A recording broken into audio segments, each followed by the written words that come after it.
Hello hello. उसके बगल।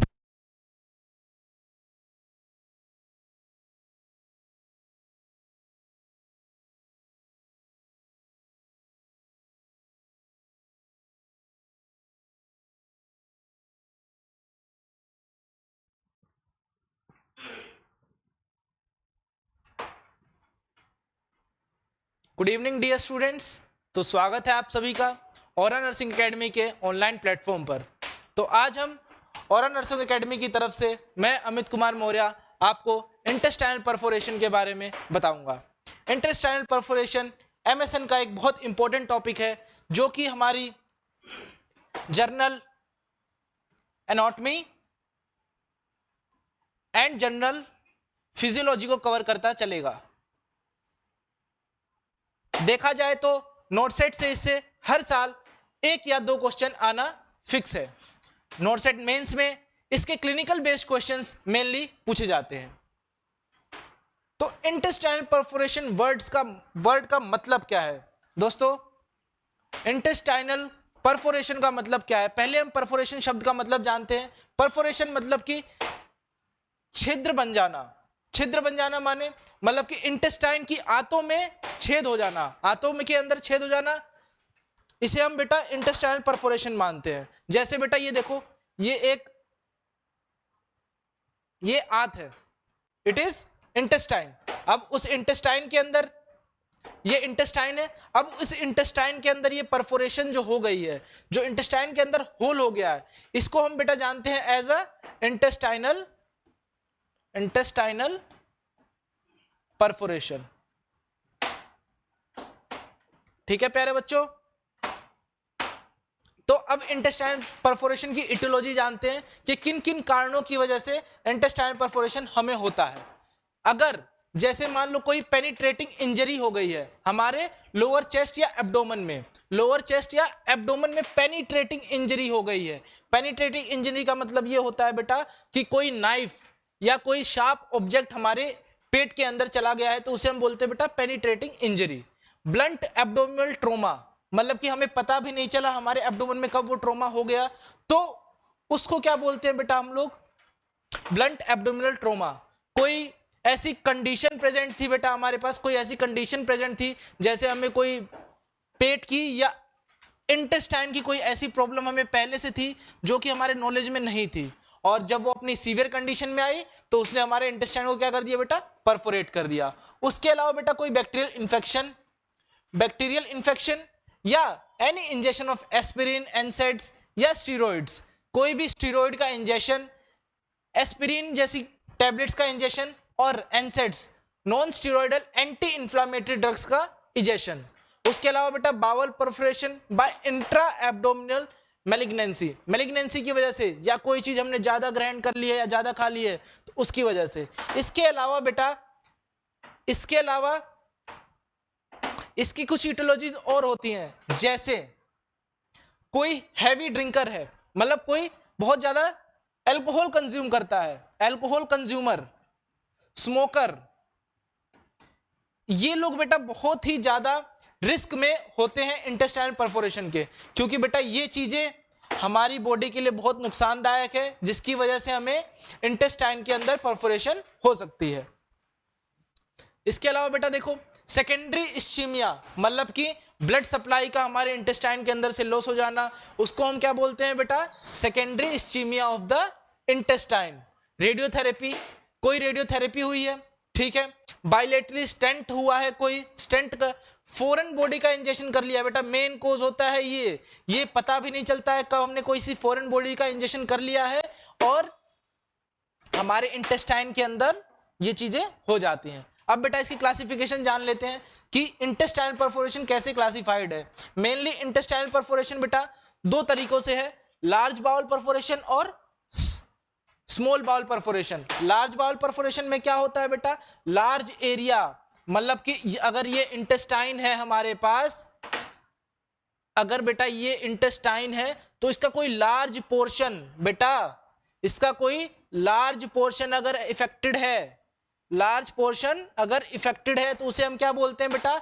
Large bowel perforation. और अगर इसी का स्मॉल एरिया इफेक्टेड है तो उसे हम क्या बोलेंगे बेटा, स्मॉल बाउल परफोरेशन। बेटा ये दो टाइप से होता है, फ्री और कंटेन्ड।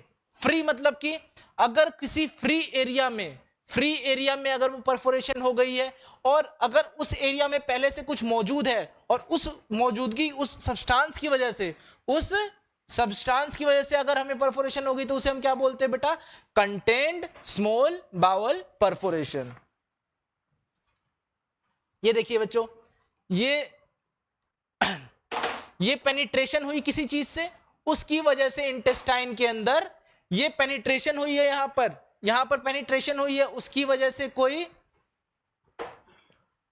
परफोरेशन हमारे इंटेस्टाइन के अंदर हो गया है। ये स्टमक की वॉल थी बेटा, स्टमक की वॉल के क्रॉस सेक्शन में कोई परफोरेशन स्टमक की वॉल की क्रॉस सेक्शन में गई है, तो जिसकी वजह से हमारे स्टमक में क्या हो गया है बेटा, हमारे स्टमक में ये परफोरेशन हो गई है।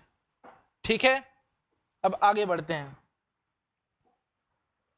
अब देखो, अब जैसे मान लीजिए हमारे क्लिनिकल में हमारे पास कोई पेशेंट आया है, उसको इंटेस्टाइनल परफोरेशन हमें डायग्नोज करना है। Then how we are going to diagnose intestinal perforation when real patient is in front of you. जब कोई रियल पेशेंट आपके सामने है और आप कैसे जानेंगे कि उसके अंदर इंटेस्टाइनल परफोरेशन की कंडीशन है, तो हमें धीरे धीरे चीजों को जानना है। कैसे? स्टेप बाय स्टेप हम उस चीज को प्रिपेयर करेंगे और उस चीज को जानेंगे कि हम कैसे उसको डायग्नोज करने वाले हैं। पेशेंट की एज, एब्डोमिनल पेन, कैसा पेन, रेडिएटिंग है, नॉन रेडिएटिंग है, लोकेशन पे दर्द हो रहा है, नहीं दर्द हो रहा है, कब कब टाइमली दर्द होता है, किडनी के एरिया के पास दर्द हो रहा है। तो वो जो टाइप ऑफ पेन है, level of pain, severity of the pain. Pain में बेटा क्या क्या, pain, level, type and severity, level, type and severity of the pain जानेंगे बेटा। वोमिटिंग की कंडीशन कितनी बार उसे लग रही है, उस पेशेंट को वोमिटिंग की कंडीशन कितनी बार लग रही है। हिकअप्स मतलब उसे कितनी बार हिचकी आ रही है, मतलब पेट में अगर कोई प्रॉब्लम, इंटेस्टाइन में अगर कोई प्रॉब्लम चल रही है, अगर इंटेस्टाइन में कोई प्रॉब्लम चल रही है तो नॉर्मल मैकेनिज्म है जो हिकअप हमें बताता है। हिकअप्स हमें बताते हैं कि बेटा अगर ज्यादा हिकअप्स आ रहे हैं तो जरूर कोई ना कोई तुम्हारे इंटेस्टाइन के अंदर या स्टमक के अंदर प्रॉब्लम डेवलप है।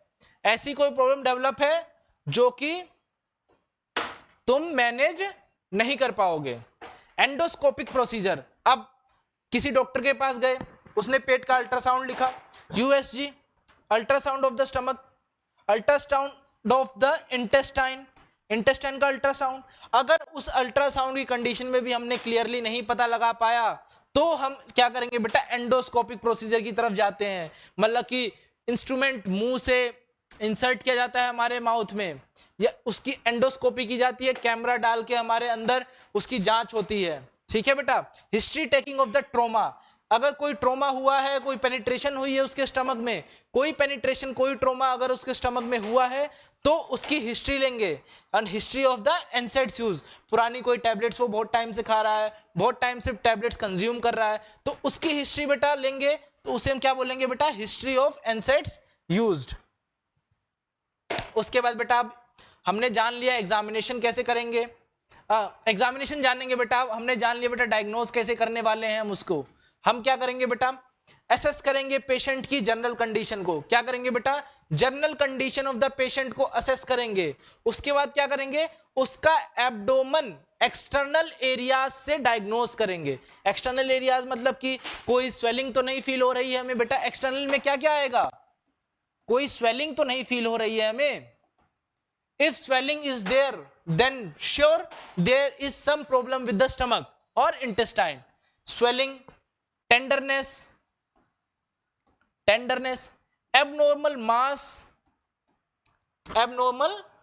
मास, इंजरी टू द स्टमक, कोई इंजरी है स्टमक के अंदर। ये सारी चीजें अगर हम स्टमक के अंदर डायग्नोज करते हैं, या फिजिकल एग्जामिनेशन बेटा आप सब लोग जानते होंगे, फिजिकल एग्जामिनेशन से अगर हम पता लगाते हैं तो उन चीजों को हम बोलते हैं ये। ठीक है।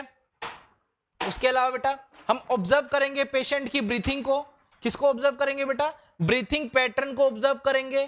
एब्डोमिनल मूवमेंट्स, एब्डोमिनल मूवमेंट्स को दूसरा और क्या बोलते हैं बेटा? अगर आप सब बच्चे जानते होंगे, एब्डोमिनल मूवमेंट्स को दूसरा हम क्या बोलते हैं?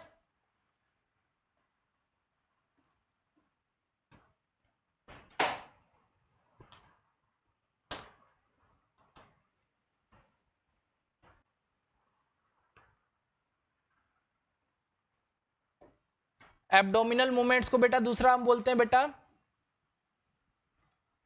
पेरिस्टेलिसिस मूवमेंट। पेरिस्टेलिसिस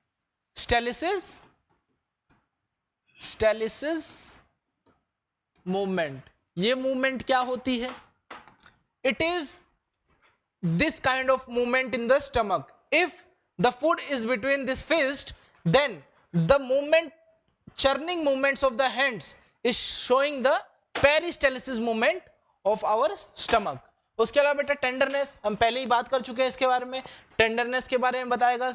बाउल साउंड्स हम बेटा स्टेथोस्कोप लगाकर सुनेंगे, उसकी एबनॉर्मल बाउल साउंड्स अगर आएंगी, ये सारी चीज बेटा हमारे फिजिकल एग्जामिनेशन के अंदर आती है, जो कि हम डायग्नोज करने के लिए यूज करते हैं। ठीक, उसी चीज का ये पिक्चर बना हुआ है बेटा कि हम कैसे उसको जानेंगे। देखो बेटा कैसे जानेंगे? फ्लूइड्स वगैरह डिस्टेंशन हो रहा है, फ्लूइड्स का अगर डिस्टेंशन हो रहा है, फ्लूइड्स का डिस्टेंशन हो रहा है, नर्सिंग केयर क्या क्या हम प्रोवाइड करेंगे, क्या क्या रिस्क फैक्टर बेटा उसके अंदर आ रहे हैं, उसकी pulse, dehydration, BP, pain, bowel sounds, ये सारी चीजें बेटा जो हम पीछे डिस्कस कर चुके हैं, उसको एक पिक्टोरियल फॉर्म में हमने यहां पर रिप्रेजेंट कर दिया है। ठीक है बच्चों।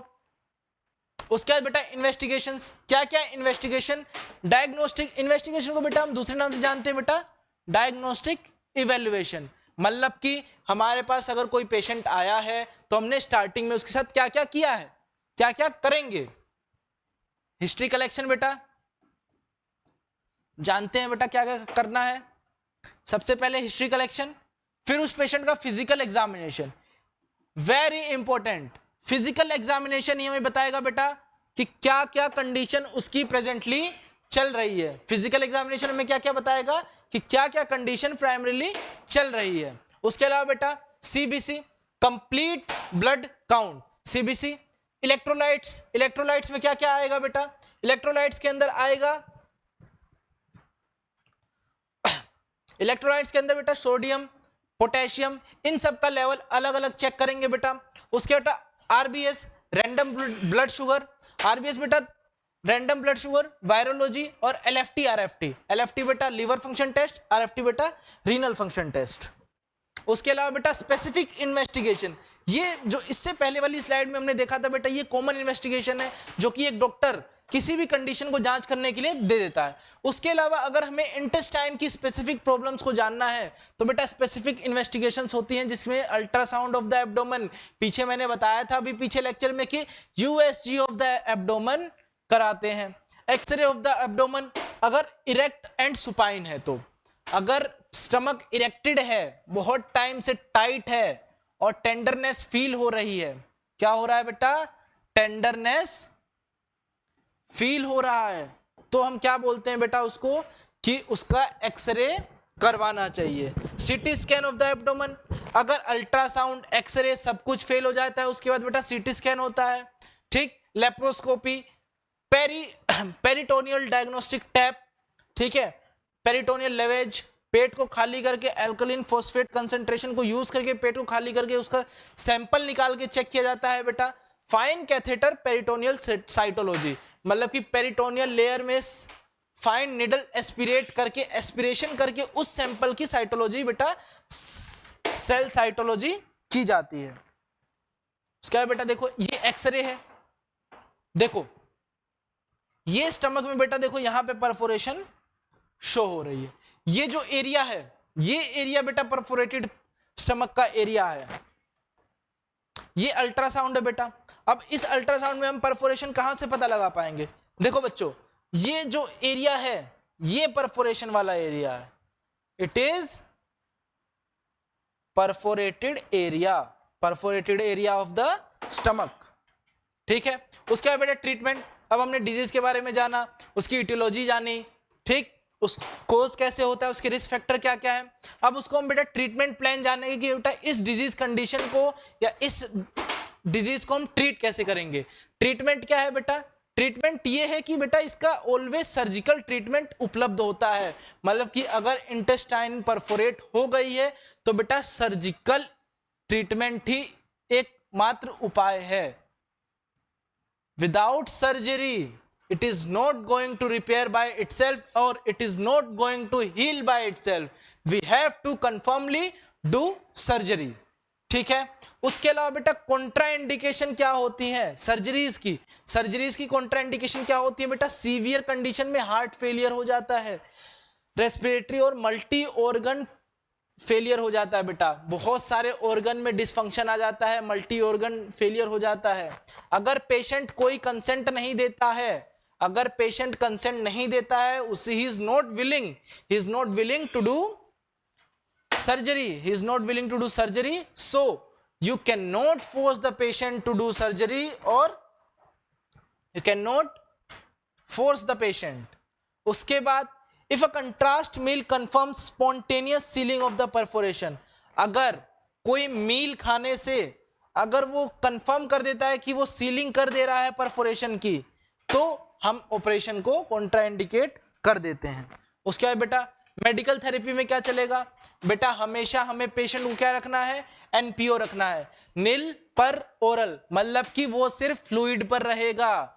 पेशेंट कोई भी अनाज का, सीरियल्स का, कोई भी आहार से खाना नहीं खाएगा बेटा, वो पूरा टाइम फ्लूइड्स पे रहेगा। फ्लूइड्स में बेटा NS, RL, DNS, इन्हीं फ्लूइड्स पर वो पेशेंट पूरा टाइम रहने वाला है।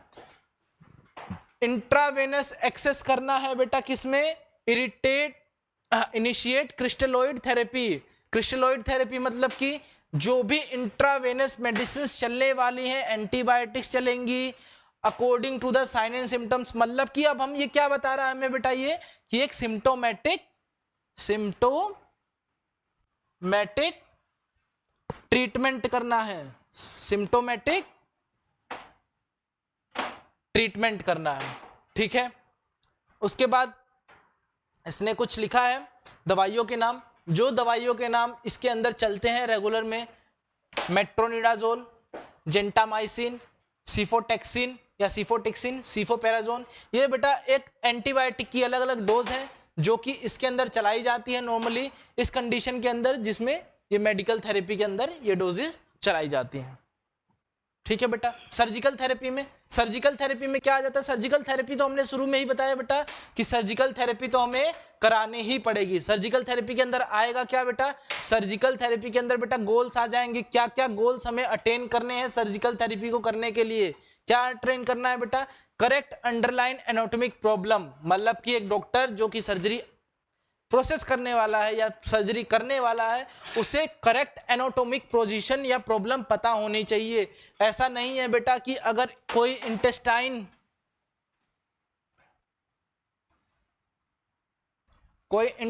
है बेटा और इंटेस्टाइन के अंदर प्रॉब्लम यहां से है और उसने कट यहां लगा दिया है, तो उसे प्रॉपर एनाटॉमिक पोजीशन पता होनी चाहिए।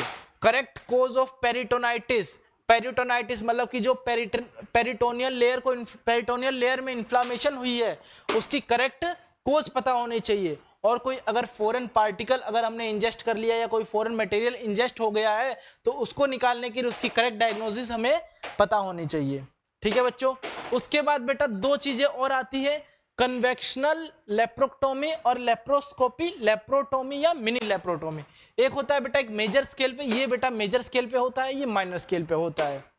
ठीक है, इसके बाद देखो बेटा ये इंटेस्टाइन है, इंटेस्टाइन ओटी के दौरान ऑपरेशन थिएटर के दौरान ये इंटेस्टाइन का रिपेयरमेंट कर रहे हैं या ऑपरेशन चल रहा है, उसके दौरान की बेटा ये पिक्चर है, it is a real image.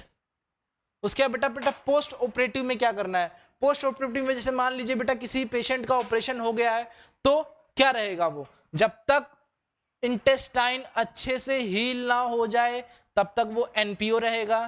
पहली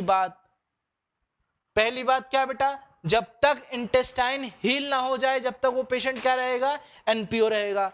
दूसरी बात, नेजोगैस्ट्रिक ड्रेनेज, जो भी उसके अंदर स्प्यूटम, कफ, पस जो भी बनेगा बेटा उसका क्या ड्रेनेज होगा, नेजोगैस्ट्रिक ड्रेनेज, मतलब कि नली डली रहेगी, नली के थ्रू जो भी एक्सक्रीशन या एक्सेलेशन होना है वो किसके थ्रू होगा बेटा, नली के थ्रू ड्रेनेज होगा। उसके अलावा बेटा एंटीबायोटिक्स एंड एनाल्जेसिक्स चलते रहेंगे, analgesics for the pain, antibiotic for the healing of the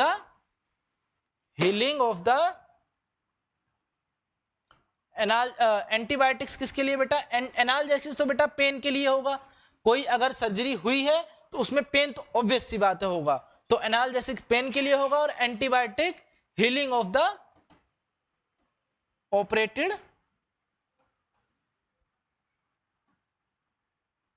operated area. ठीक है बच्चों, ठीक। उसके अलावा बेटा इसके अंदर कुछ बताया गया है कि कॉम्प्लिकेशंस वगैरह जनरेट हो सकती हैं, तो इस चीज का काफी ध्यान रखना है कि बेटा सेप्टिक टेक्निक से सारा काम हो, सेप्टिक टेक्निक से सारा काम हो और चीजों को सेप्टिक टेक्निक से हम देखें। उसके अलावा बेटा इसके अंदर अब कॉम्प्लिकेशन जनरेट हो सकती, अगर मान लीजिए ऑपरेशन सक्सेसफुल हो गया है और ट्रीटमेंट चल रहा है, मतलब कि he is on post operative condition, post operative condition में अगर पेशेंट है तो उसके अंदर क्या क्या प्रॉब्लम्स हो सकती हैं, may be his wound get infected, अगर उसकी अच्छे से वुंड केयर ना की जाए तो उसके वुंड क्या हो सकते हैं, इन्फेक्टेड हो सकते हैं। लोकलाइज्ड एब्डोमिनल एब्सिस, एब्सिस की कंडीशन भी जनरेट हो सकती है उसके लीवर के अंदर या कहीं भी फ्लूइड का एक्यूमुलेशन, एब्सिस का मतलब भी यही होता है बेटा फ्लूइड का कहीं भी एक्यूमुलेशन हो जाता है, फ्लूइड एक्यूमुलेशन। सेप्टिक शॉक के अंदर जा सकता है patient can go either into multi organ failure और इनटू सेप्टिक शॉक। उसके बेटा रीनल फेलियर, फ्लूइड इलेक्ट्रोलाइट का इम्बैलेंस। हाँ मेन बेटा इसके अंदर एक इन्होंने लिखा नहीं है, हम उसको बताते हैं बेटा बेड सोर की कंडीशन। अगर पेशेंट का इंटेस्टाइन का ऑपरेशन हुआ है, किसका ऑपरेशन हुआ बेटा, इंटेस्टाइन का ऑपरेशन हुआ है, तो बेटा वो किसी पोजीशन में लाई करेगा,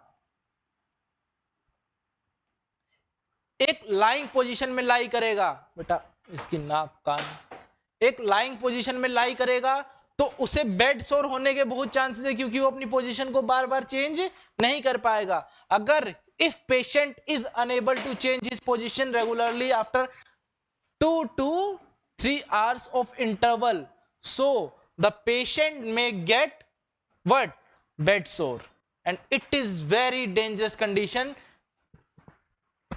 in this state। उसके अलावा बेटा सारी चीजें वही लिखी है, हैवी कफ होगा, ओबेसिटी होगी, डायबिटीज मेलाइटिस की कंडीशन, सेप्सिस माल न्यूट्रिशन की कंडीशन आ जाएगी, एंड उसके बाद surgeon related causes of the wound failure. अगर प्रॉपर सूचरिंग नहीं हुई है तो ये प्रॉब्लम क्रिएट हो सकती है, प्रॉपर टेक्निक से अगर सूचरिंग नहीं है तो भी क्रिएट हो सकती है, और स्ट्रेस आ जाए वुंड के एजिस पर तो भी ये प्रॉब्लम क्रिएट हो सकती है। और ये मेरी लास्ट स्लाइड्स जो कि सभी बच्चों की बहुत फेवरेट स्लाइड्स होती है, इस पे हमने लिखा है बेटा जजाकुला मुखार, ये बेटा जर्मन की लैंग्वेज है जिसमें इन्होंने थैंक यू लिख दिया है, thank you for listening me and paying attention to my class, thank you so much students for listening to me. और मुझे ऐसा लगेगा कि इंटेस्टाइनल परफोरेशन के बारे में अब आपको कोई भी डाउट नहीं बचे होंगे, और अगर कोई डाउट या इसके नोट्स चाहिए तो नोट्स डिस्क्रिप्शन लिंक में हम ऐड करा देंगे बेटा कमेंट बॉक्स में। और इसके अलावा अगर आप हमसे जुड़ना चाहते हैं तो आप हमारे ऑफलाइन बैच में आके, ये नंबर स्क्रीन के ऊपर फ्लैश हो रहे होंगे, आप नंबर पे कांटेक्ट करके हमसे जुड़ सकते हैं और ज़्यादा जानकारी के लिए इस नंबर पे फ़ोन कर सकते हैं। बाकी आशा करते हैं लेक्चर आपको समझ में आया होगा, इसके नोट्स आपने बनाए होंगे। बेटा नोट्स बनाना बहुत ज़रूरी है, जब तक खुद के नोट्स से बना के नहीं पढ़ोगे जब तक कोई भी टॉपिक याद नहीं होगा। तो इसी वाणी के साथ थैंक यू सो मच और बाय बाय।